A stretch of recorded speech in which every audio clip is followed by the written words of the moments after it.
Hello, this is Bennett Tchaikovsky, and welcome to Standard Costing. This is part one, an overview, and we're going to talk about direct materials variances. Disclaimer and copyright notice: the information and opinions in this presentation are those of the author only, and not the author's employers or affiliated organizations, including but not limited to Irvine Valley College, the South Orange County Community College District, or Chapman University. The presentation is for educational purposes only and does not constitute any legal or accounting advice whatsoever. This presentation is copyright 2008 to 2019 by Bennett Tchaikovsky. I encourage you to share this presentation and share links to this presentation on an unmodified basis. If you modify the presentation in any way, please email me prior to doing so at 1812cpa@gmail.com to discuss.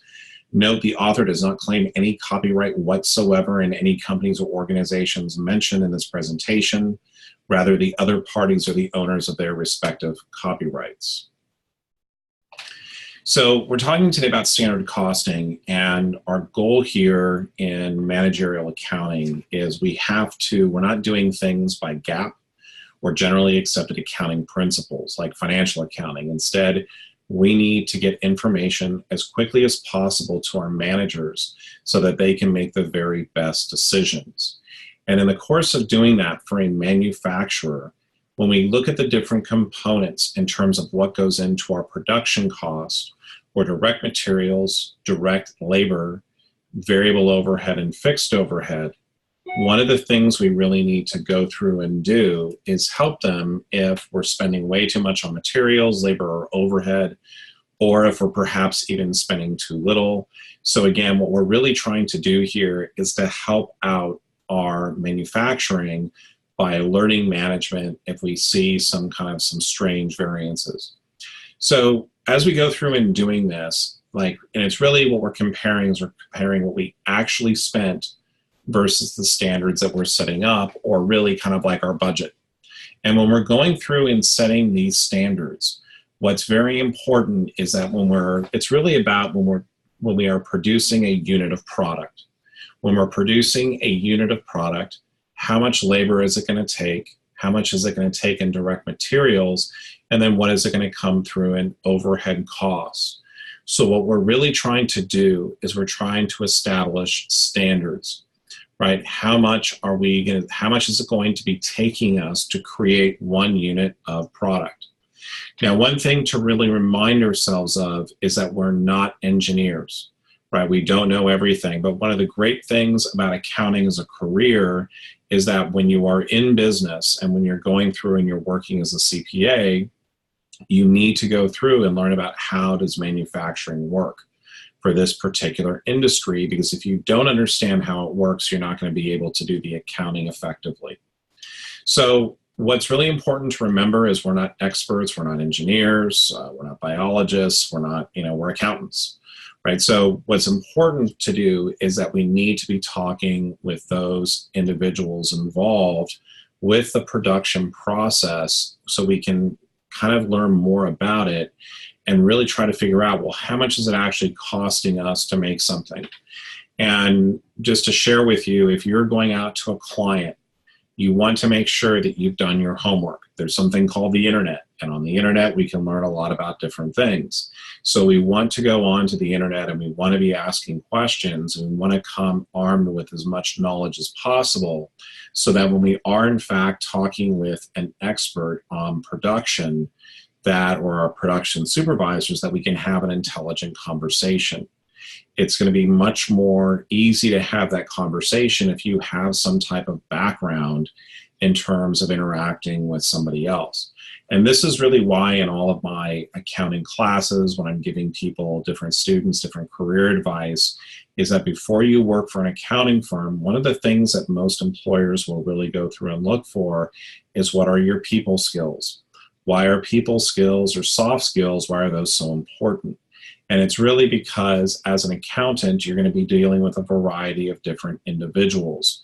And you're going to need to get information from those various individuals. And how you do that is very, very important, because at the end of the day, you want people that are in this production process to be free and openly talking with you so you get better information and you can make better decisions. And so we're going to be talking initially with those people that are going to be giving us the information to develop our standards, or what is it costing us to make a particular unit. Remember, we need to figure out what something should be costing us, or kind of like a budget, so that we can compare it with what we actually spent. Once we do that, we're going to kind of figure out what went wrong or what went right, so that we can better kind of understand our production process.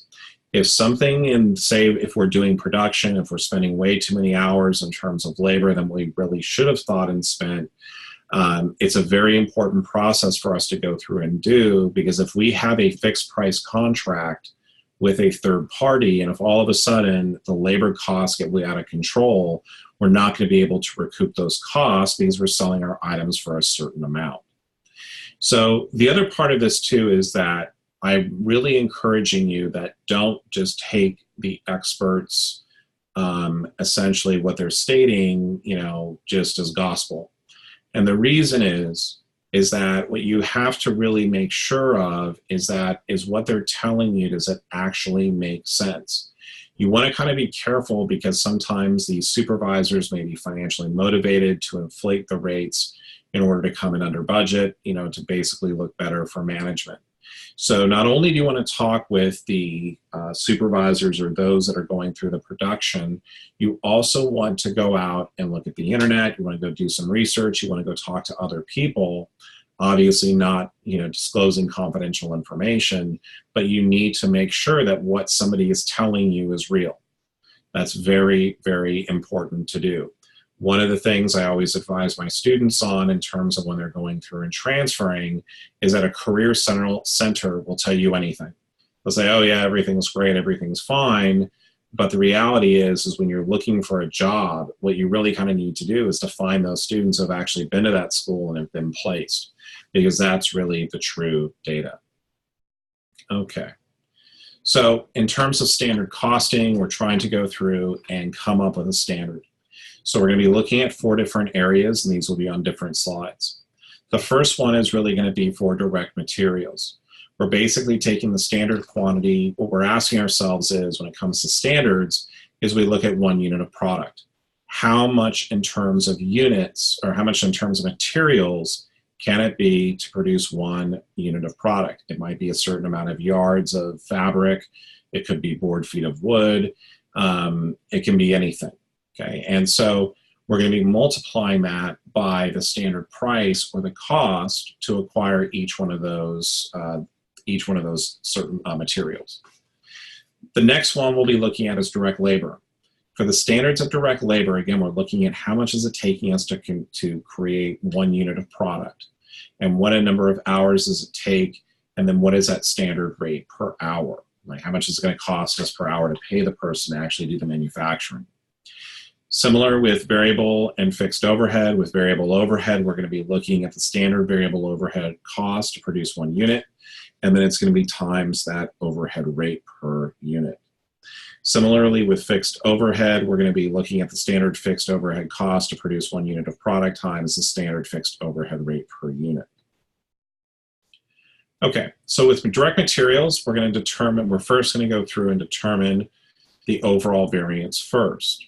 So once we go through and we figure out what our standards are, and as the actual prices come in, the first thing we need to go through and do is we need to compare with what we actually spent on our direct materials versus what we should have spent.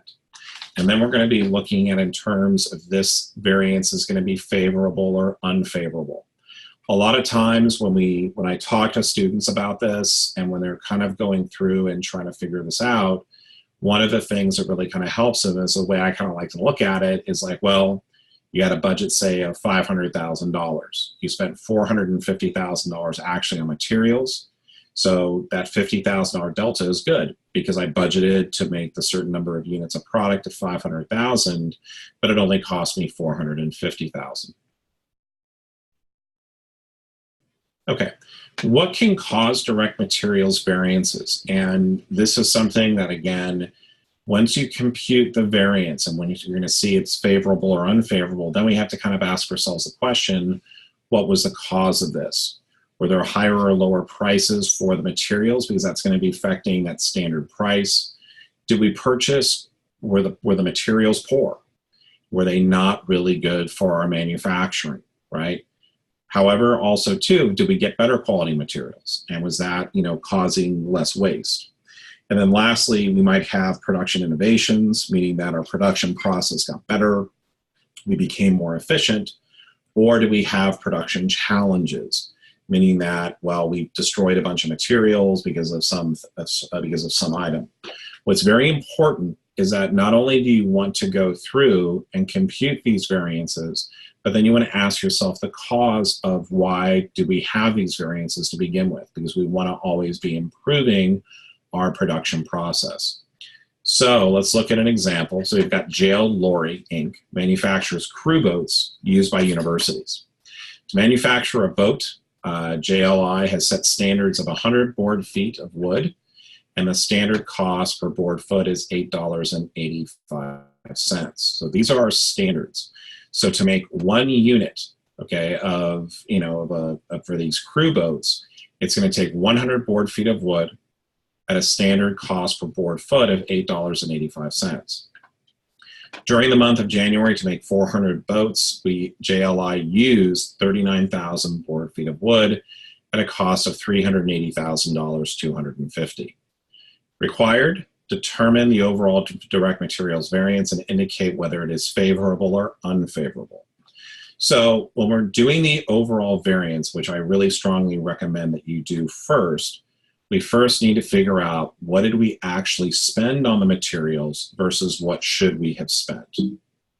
And so right here, let's go to our first example.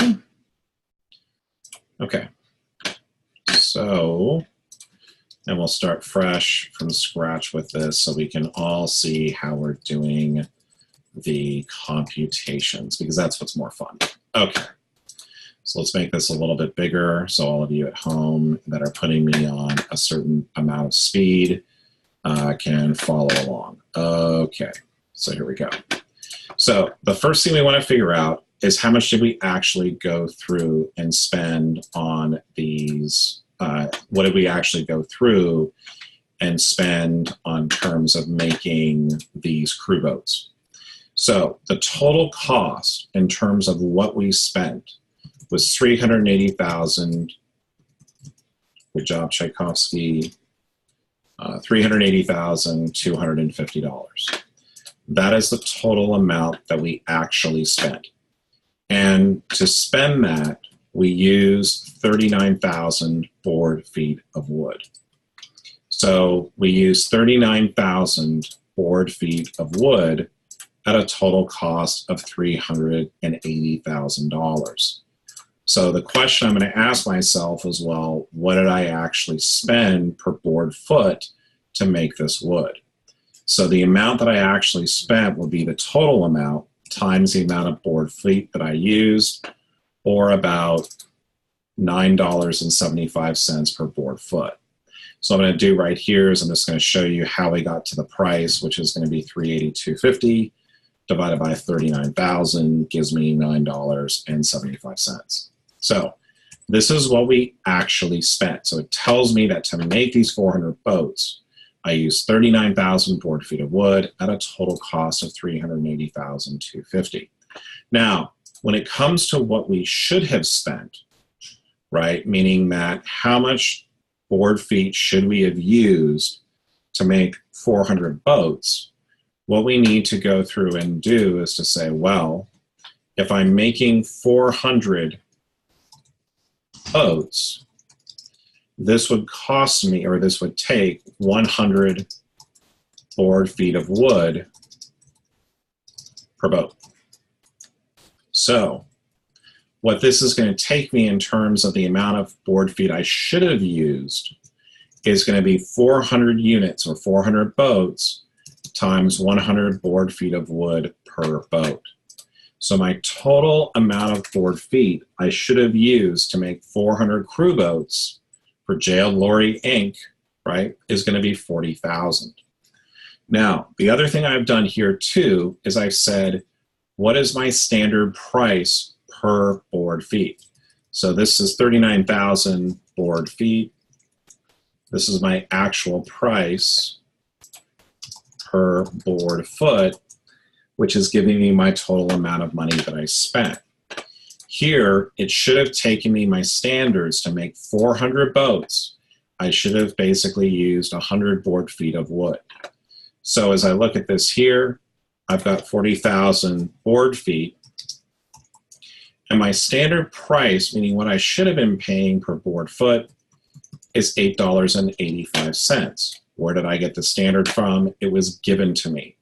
To manufacture the boat, JLI has set those direct material standards of 100 board feet of wood to make one boat at a standard cost per board. And the standard cost per board foot is $8.85. So this is standard price per board foot. So the total amount of money that I should have spent on the direct materials should have been $354,000.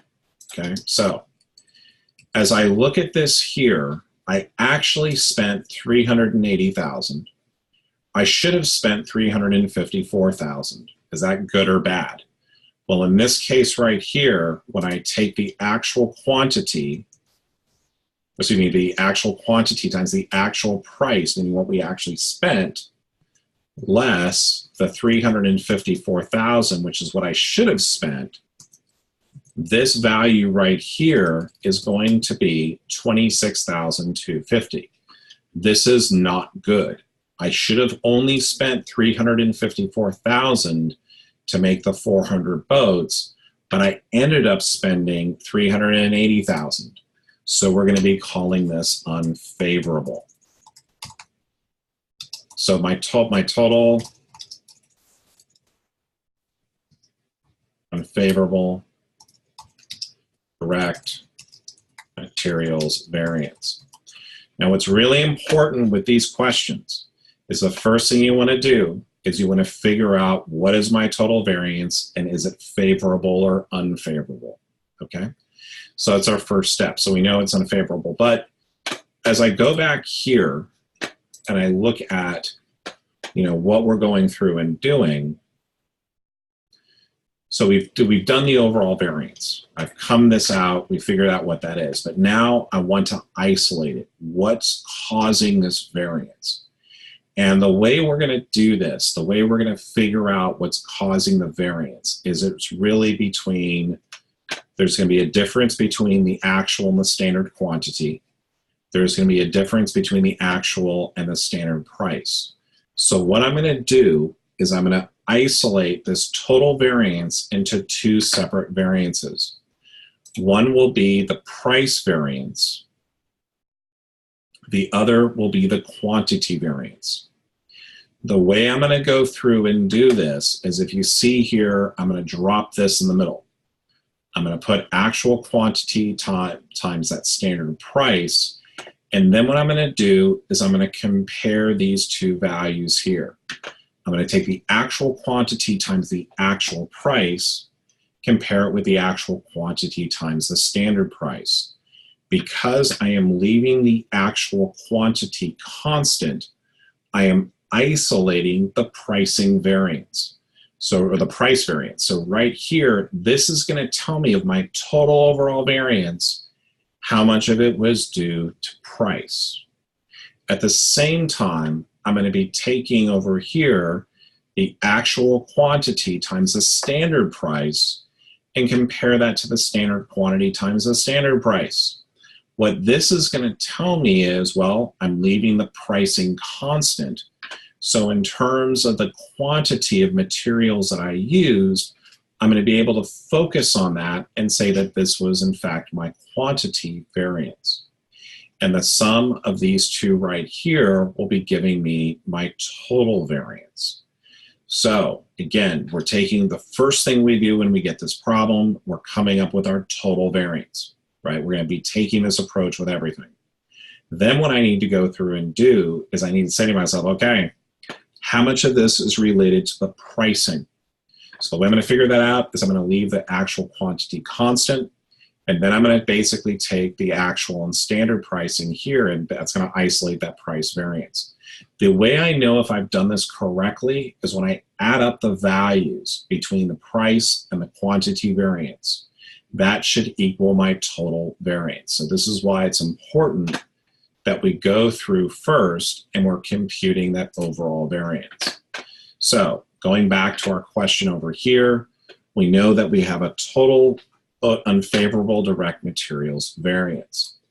So now what I'm going to go through do in here is I'm going to kind of take this here, I'm going to put in the middle value. The middle value is going to be the actual quantity times the standard price. My actual quantity here was 39,000. My standard price here was $8.85. So when I come up with this middle value, which is 39,000 times 885,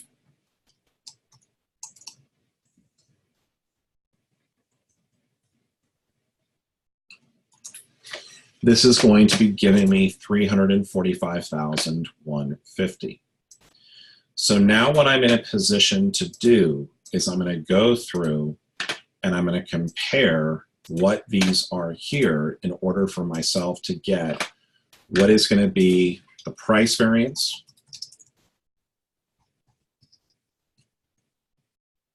and let me just get rid of this real quick. This is what happens when you're writing your own questions. It's always fun to try to get these nice round numbers. My students just wish I would be doing this for my exams because my exams are crazy. Okay, so my price variance, what I'm doing here to determine that is I'm going to take what I actually spent, then I'm going to subtract the actual quantity times the standard price. And when I do that, I'm going to be getting here 382.50 minus 345.150 for a total of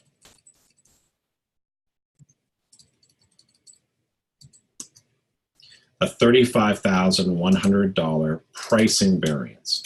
Now, this is going to be unfavorable because I actually spent more than I should have in terms of it looking at it from this point. Now, when you look at this kind of intuitively, the standard price per board foot was $8.85, but we ended up spending $9.75. So we spent too much per board foot. So this right here is going to be an unfavorable pricing or price variance. So again, by doing this middle value here, by keeping the actual quantity constant, I'm now focused on my pricing variance. I spent $9.75 per board foot. I should have only spent $8.85. And so what I need to go through and do is right over here is to say, okay, I've got an unfavorable price variance. The next thing I need to look at, and before we even do this, is I'm going to be focused on the quantity variance. So this part here, we just figured out the pricing variance. Now we're going to do the quantity variance. So the quantity variance, let's give ourselves a little bit more room. So the quantity variance here is going to be the actual quantity times the standard price minus the standard quantities times the standard price, or 345.150 minus 354. So this is going to give me a value here of 345.150 less 354, or a negative 8,850. Now, when I look at this, I've isolated the price, and what I'm focused on is in terms of the quantity. I actually only used 39,000 board feet of wood to make 400 boats. I should have used 40,000, so I came under less in terms of quantity. So because I came out less in terms of quantity, this is going to be a favorable price variance. Okay, so that's going to be a favorable price variance. Okay, so right here, it's very, very important that we look at this. And why is it favorable or unfavorable? Well, for the rate variant, for the price variance, we paid more than we should have. But for the quantity variance, we used less than we should have. So this one here will be favorable. Now, how do we go through and check our work? Well, one of the things we said here is that the price variance plus the quantity variance has to equal the total variance. So when I take 35,100 minus 8,850, I am going to get 26,250. So this is how I'm going to go through, and I'm going to go through and check my work.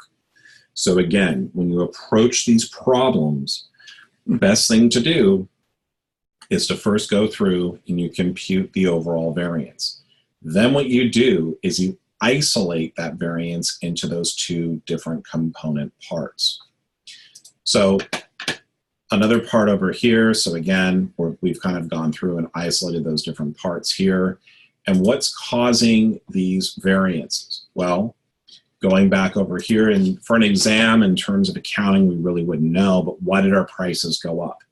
Was it a one-off? Did our local supplier run out of lumber? What happened?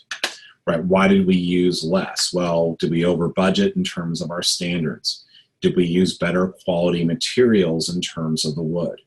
And again, those are going to be kind of the questions that you're going to need to go through and ask those production supervisors to really make sure to kind of go through and validate what's happening with these variances.